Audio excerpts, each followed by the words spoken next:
corporate world, you're very conscious of the ladder. Like, you know what's the next step and the next step and the next step.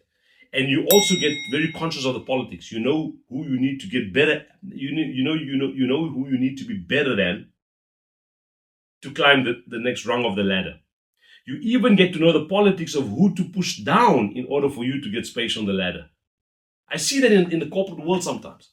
I'm grateful that I don't know how this happened, but I just never subscribed to it. I'm probably a lousy corporate employee because I never subscribed to wanting to climb the ladder to the next position. So I didn't care what my title was. And I think maybe because at a young age I realized that I've got a lot of weaknesses. I've got a lot of gaps. Which means it doesn't matter what the title says.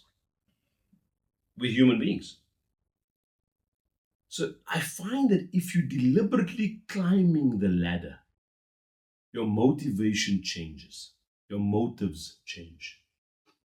Because it becomes about self climbing a ladder.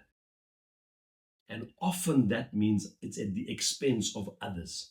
And if you had a choice to devalue another human being so that your career gets furthered and developed, the ego wins on that easily.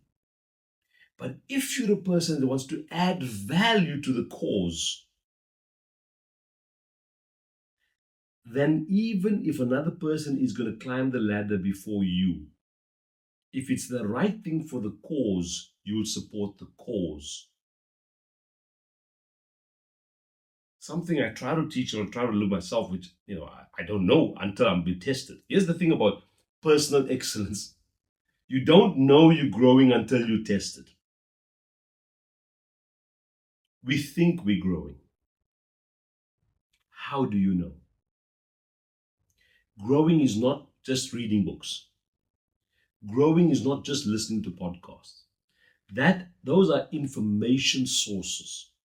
Growth is when you apply it and you get tested in it. And life tests you, situations test you. So I've often said that I don't want to be a lid on anything I'm doing.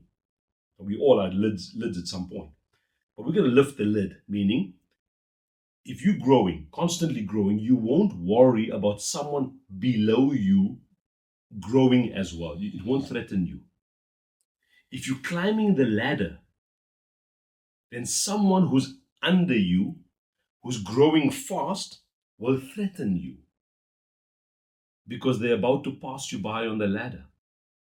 But if you don't focus on the ladder and you focus on working on you, on building you, then you're never threatened by somebody below you, so to speak, growing.